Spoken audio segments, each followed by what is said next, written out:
We should talk about Wildlife because it's one of these films, I think, that it's really subtle and it's really good.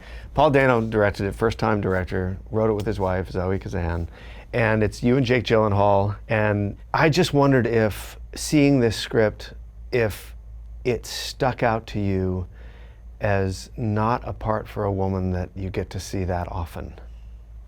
And if that was the reason to jump on it. Yeah, that was the second reason. The first reason was Paul directing it.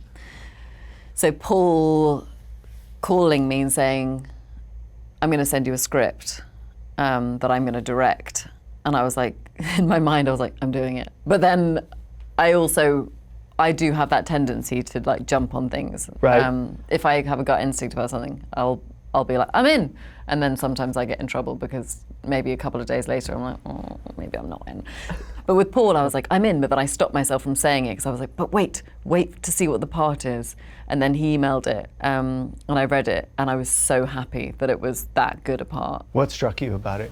Well, I think that she didn't have like a clear journey arc. Like there was no like beginning, middle and end to her. You know, there's something kind of messy about her story where there's not a traditional kind of cinematic journey, and in between that is a whole lot of kind of misguided decisions, and she's doing her very best to, I think, do the right thing, but it's just messy and pretty volatile and out of control, and really is like probably what you would see if you put a camera on any of the worst week of any of our lives. Like, sure, right. You know, and I was so intrigued by that, and it not coming to a place of like resolution felt really truthful.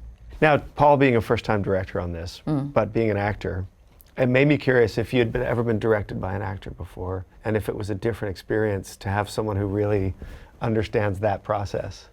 No, I haven't been ever directed by an actor before.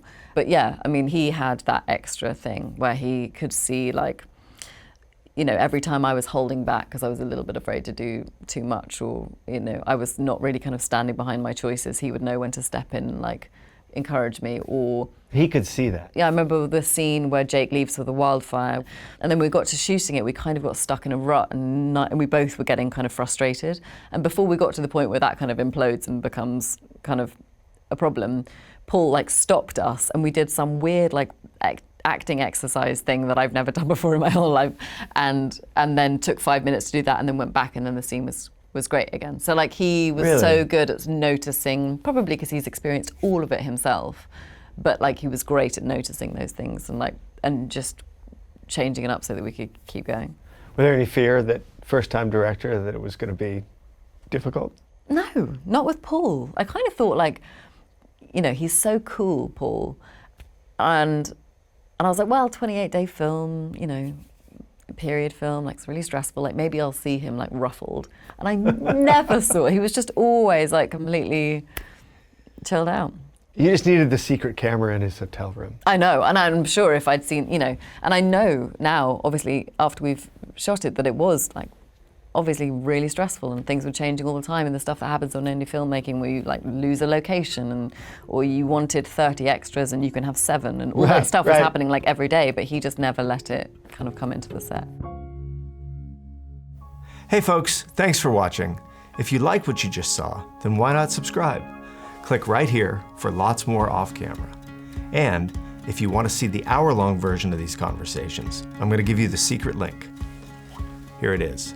offcamera.com. Check it out.